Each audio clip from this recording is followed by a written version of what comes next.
Welcome to English Baba channel. Class 10 Hindi Kritika book से chapter number 3 है मैं क्यों लिखता हूं। आज हम करेंगे इसके क्वेश्चन आंसर, तो जल्दी से वीडियो को लाइक कर दो।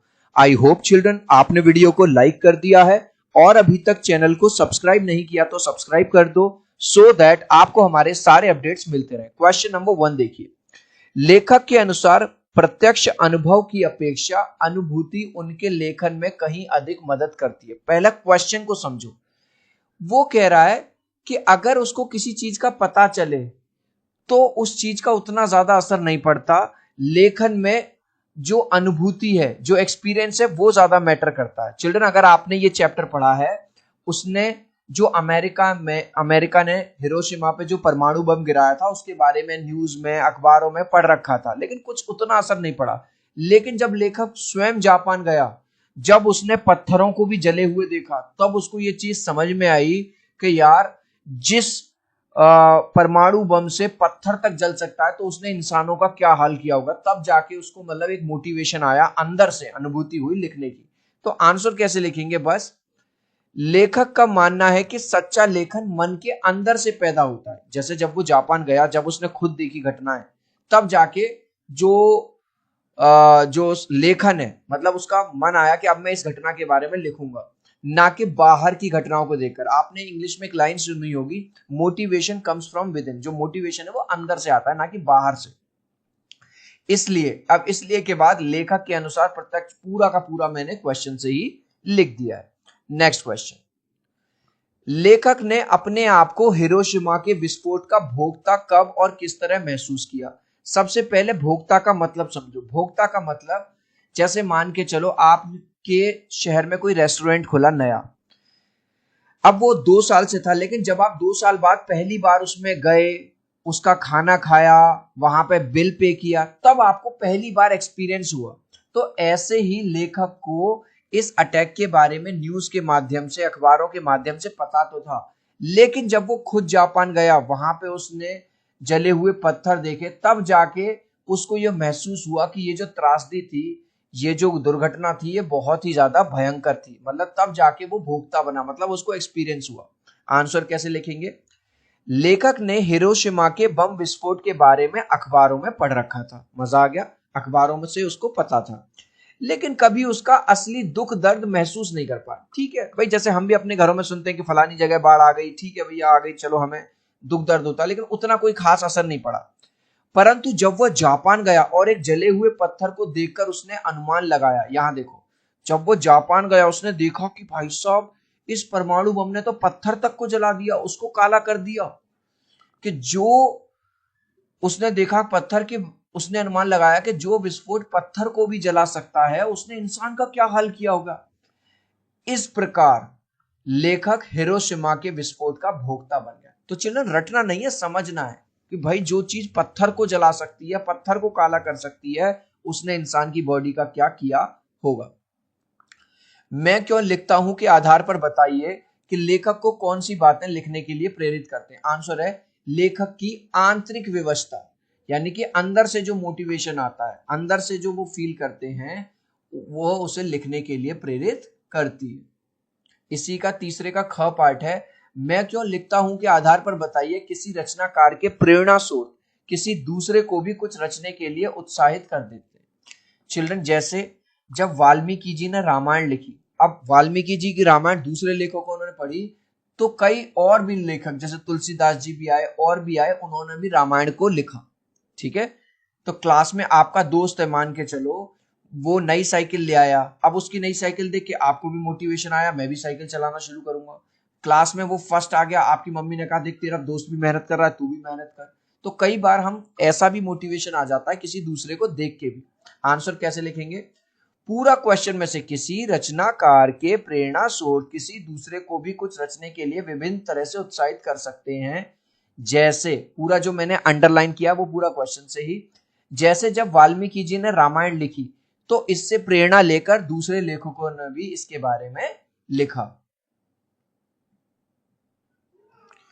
कुछ रचनाकारों के लिए आत्मानुभूति यानी स्वयं के अनुभव के साथ साथ बाह्य दबाव भी महत्वपूर्ण होता है। तो क्वेश्चन ये कह रहा है जरूरी नहीं है हर बार मोटिवेशन अंदर से आए कुछ करने का, कभी कभी एक्सटर्नल प्रेशर, जैसे हो सकता है सोसाइटी का एक प्रेशर हो, भाई आप एक गरीब फैमिली में पैदा हुए, आपको कुछ चीजें नहीं मिल पाई, अब आपको एक मोटिवेशन मिल गया, यार भले से मैं गरीब रहा, मेरा मेरा जन्म गरीब परिवार में हुआ, लेकिन मैं मरूंगा नहीं, खूब पैसा कमाऊंगा, खूब मेहनत कराऊंगा। हो सकता है वो जो एक्सटर्नल प्रेशर हो वो पैसा कमाने की वजह से हो सकता है वो किसी प्रकाशक का, जैसे मैं यूट्यूबर हूं, मुझे कोई सैंपल पेपर एडुकार्ट वाले या कोई दूसरे मुझे कहें कि आप हमारे लिए एक वो पब्लिश कर दीजिए पेपर, इसके लिए हम आपको पैसा दे देंगे।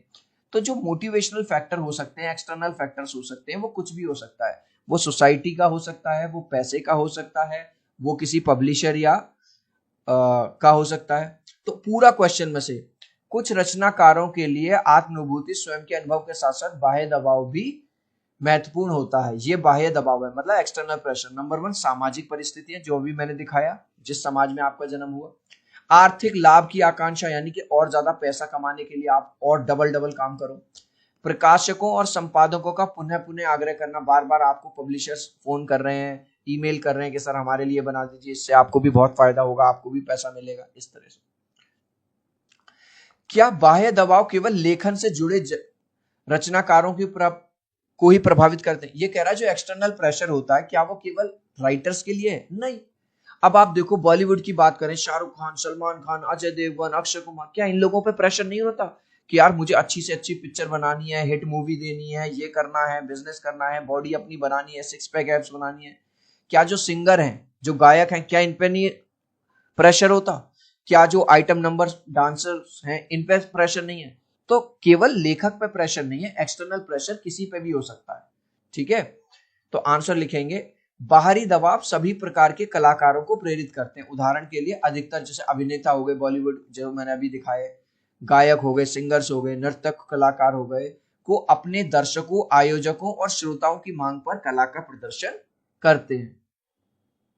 चिल्ड्रन, इस वीडियो से अगर आपको वैल्यू मिल रही है तो प्लीज एक लाइक कर देना। आपके एक लाइक और सब्सक्राइब से बहुत मोटिवेशन मिलता है। 3 तक काउंट करूंगा चिल्ड्रन, प्लीज वीडियो को लाइक कर दो। 1 2 3। आई होप चिल्ड्रन आपने वीडियो को लाइक कर दिया है, चैनल को सब्सक्राइब कर दिया है। एक गुड न्यूज दे दूं, जैसा कि आप क्लास 10th में आ गए हैं, अब हर सब्जेक्ट में 20 मार्क्स के एमसीक्यू क्वेश्चंस आएंगे। इंग्लिश बाबा का जो नया चैनल है एमसीक्यू चैनल, उस पर आप लोगों के प्यार और सपोर्ट से 2 लाख से ज्यादा सब्सक्राइबर हो गए हैं। आज ही एमसीक्यू चैनल को सब्सक्राइब कर लो, इस तरह का लोगो है, लिंक मैंने डिस्क्रिप्शन में दे दिया है।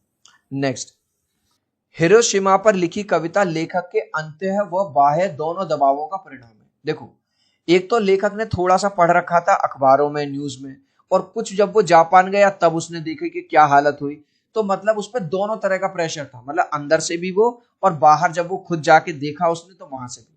तो आंसर, इसमें जो आंसर हम लिखेंगे, देखो सेम लाइक क्वेश्चन नंबर 2 में जो लिखा था कि उसने पढ़ रखा था लेकिन कभी इतना ज्यादा महसूस नहीं हुआ, लेकिन जब वो खुद जापान गया, उसने जले हुए पत्थर को देखा, तब उसको ये महसूस हुआ था कि जो विस्फोट, क्या नाम है, पत्थर को इतना जला सकता। पूरा का पूरा ये वाली बात लिख देंगे, ये वाली, लेखक ने हिरोशिमा विस्फोट। देखो, यानी कि आपने एक क्वेश्चन किया, दूसरा खुद से ही हो जाएगा। यहां देखिए, पूरा ये जो मैंने अंडरलाइन किया, पूरा का पूरा यहां से, लेखक ने हिरोशिमा के बम विस्फोट के बारे में अखबारों में पढ़ रखा था, लेकिन कभी उसका असली दुख दर्द महसूस नहीं कर पाया, परंतु जब वह जापान गया और जले हुए पत्थर को देखा तो उसने अनुमान लगाया कि जो विस्फोट पत्थर को जला सकता है, उसने इंसान का क्या किया होगा। पूरा का पूरा वो लिख दिया, मजा आ गया।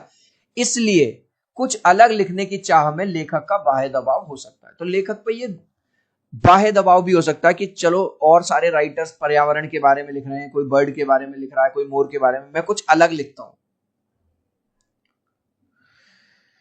हिरोशिमा की घटना विज्ञान का भयानक रूप है। भाई, विज्ञान को जो बनाया गया इंसान की हेल्प करने के लिए बनाया गया, ना कि दूसरे इंसान को बनाया। आपकी दृष्टि में विज्ञान का दुरुपयोग कहां कहां हो रहा है? देख लो, जो हर जगह जगह जो टेररिस्ट हैं वो ब्लास्ट कर रहे हैं। अमेरिका का आपने 9/11 वाला केस सुना होगा, ठीक है। रूस, रशिया, यूक्रेन का जो वॉर चल रहा है उसमें विज्ञान का गलत इस्तेमाल हो रहा है लोगों को मारने में।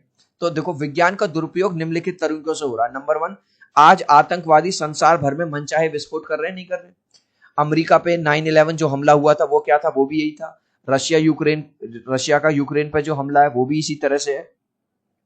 लास्ट क्वेश्चन है, एक संवेदनशील युवा नागरिक की हैसियत से विज्ञान का दुरुपयोग आप कैसे रोकेंगे? नंबर 1, बिजली के अनावश्यक प्रयोग को रोककर हम ऊर्जा की बचत कर सकते हैं। भाई एक कमरे से उठ के जा रहे हैं दूसरे कमरे में, पंखा बंद कर दो, लाइट ऑफ कर दो। हम रैलियों के माध्यम से, मीडिया के माध्यम से, सेमिनार के माध्यम से समाज में फैली बुराइयां जैसे भ्रूण हत्या, है ना, बच्चे को गर्भ में ही मरवा देना, गैर कानूनी अंग प्रत्यारोपण, आजकल उसकी किडनी निकाल ली उसमें लगा दी, आदि को रोक सकते हैं। इस लास्ट क्वेश्चन का आंसर आप मुझे दोगे कमेंट सेक्शन में, देखूंगा कितने बच्चे राइट आंसर देंगे। जापान के हिरोशिमा पर परमाणु बम विस्फोट किस देश ने गिराया था? किस देश ने? इंडिया ने, रशिया ने या अमेरिका ने? आप चाहो तो अपने आंसर में कमेंट में ए, बी या सी लिख देना, मैं समझ जाऊंगा। सो आई होप मेरा ये वीडियो आपको बहुत अच्छा लगा होगा। प्लीज वीडियो को लाइक कर देना, चैनल को सब्सक्राइब कर देना। अब हम मिलते हैं अगले वीडियो में। Bye bye.